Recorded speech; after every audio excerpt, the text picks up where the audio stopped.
I agree with you, it's too early to start boarding that place up. I really think we need to do everything we can to see if it can be a viable facility for as long as it can possibly be.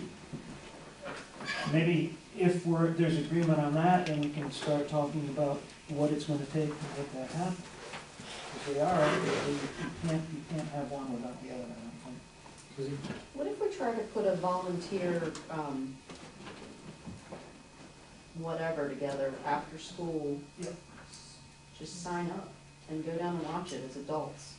I think a lot of, kind of stay-home moms and dads, maybe retired people would be willing to do that. I think we get a lot of takers. And maybe see where we get, yeah, Stacia's a great one for that. Maybe through activities or some of the other groups, get the word out that we need volunteers to just come and sit and be down there. Nothing like an adult pair of eyes to keep little hooligans from doing bad things, unless it's John. Oh. Chris, I would agree with your initial statement that it's much too early to begin closing the doors. As a matter of fact, if we close the door, then I think we've failed to a certain degree. And if we don't take care of the kids, I'm pretty sure we've failed. And I think two things. One is that we should make every effort to keep this area open as many hours as possible to kids, particularly on the weekends during the colder part of the year. I kind of figure, at least in my mind, that if we don't have this facility open for their use and their benefit, then we can anticipate spray paint and broken windows and the kind of behavior we don't want. Then the other part of what I'm thinking is that if the kids right now are not using this facility as much as we thought they would, I think we need to ask the kids why not. I think we need to find out what we need to do in that area to make it attractive to them. I know that you talked at one point about a game room. And we know that as ridiculous as those games are, the kids love them. At least they're ridiculous to me. They're not ridiculous to them. The video games. The video games, or whatever it is. And if we need to invest in our children, then I think we need to invest in our children.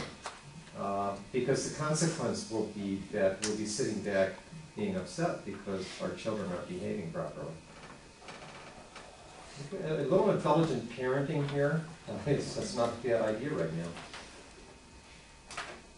I don't think closing the door is intelligent parenting. Steve? This is a new venture for all of us.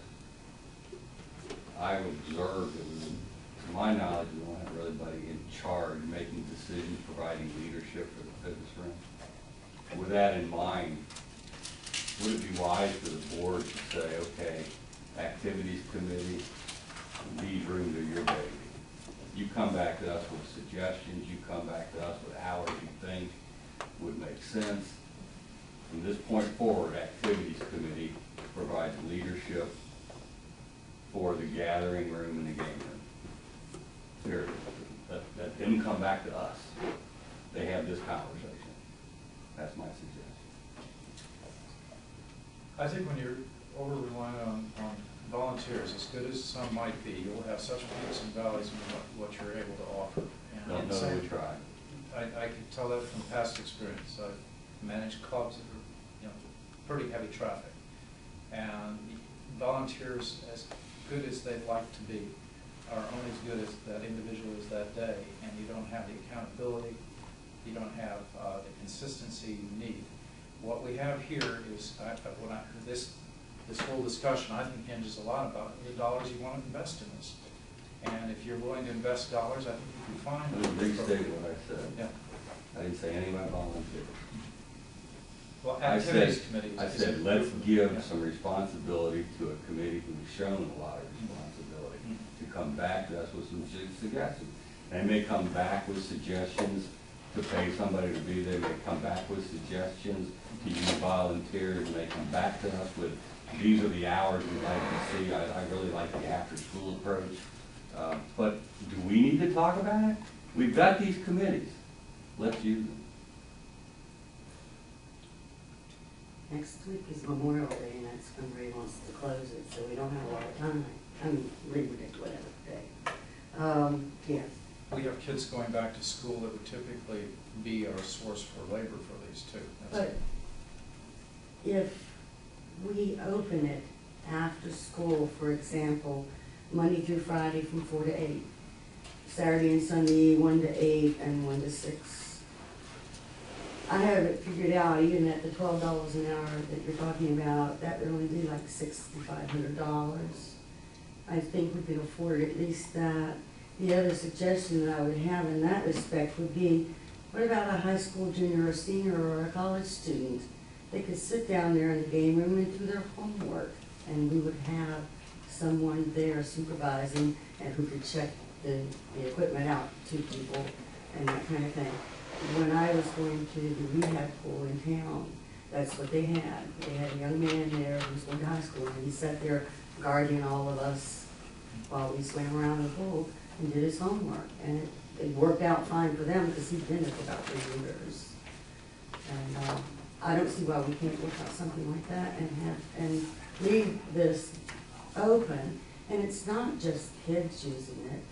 There are adults using it. My husband and I come over here and we have to wait for adults to finish playing ping pong in order for us to get our turn. You know, I just think it would be a shame to close it. Chris? Yeah, I'm just gonna reiterate that same thing. I mean, adults might wanna go down to the gathering room, play cards or bridge or whatever. I don't really think we should close that. In the game room too. And I'm definitely in favor of keeping it open. We've had quite a number of interesting activities in the past few weeks. And I really think your idea about bringing it over to activities is a good one. Somebody needs to feel responsibility. Yeah, and it is trial and error still, so try something. If it doesn't work, try something else. And I'll go around to the fitness center. Somebody- And maybe a student, I don't think a high school student would work in this case because they'll probably know each other, but the camera, but then also maybe a Shenandoah University student who needs to drive, but if they can have free time to do their homework. Just want to say too, I think Ray did have a good point. I don't think we want to spend $15,000 and getting a bunch of cameras thrown in here to protect our ping pong paddles and ping pong balls. I mean, use some common sense and maybe you put in the budget every year with activities committee another $1,500 for that type of thing. I think that the activities committee definitely would have a role here, because I think that they will act, you know, if you get some things going, like Margie, I've seen Margie down, so she's devoted a great deal of time attracting people. I think it will build momentum, and certainly if you had activities that would further develop interest in the community, I think that would be very helpful. Okay, it sounds like we've got a real good consensus on continuing to keep them open somehow or another. Susie, how do you feel about putting this on the activities committee at this point? Is this a fair burden? Yeah, I mean, I'm thinking a combination of, you know, Ray has a point about you've got to have people in there, paid people that you can rely on that are going to be there. But I think the gaps can be filled with residents, which will defray some of the cost of, you know, we can't afford to have it quote unquote manned the whole time. So yeah, let me take it back to my committee and see if we can't come up with something to get it, at least some monitors down there, especially after school. Well, some ideas for the board on how to Yeah, proceed. Yes. By the way, your recommendation might simply be volunteers aren't going to work, we're going to have to hire somebody. Yeah. But think it through. We could always try, couldn't we? And then if it's not working, we can change it. I mean, it's not like what we do is set in stone, except for budget money. That might be, for the employees, that might be complicated, but, you know. And I think it's good to have in the budget as Chris' suggestion, John, is make a purchase, and either lease or purchase equipment.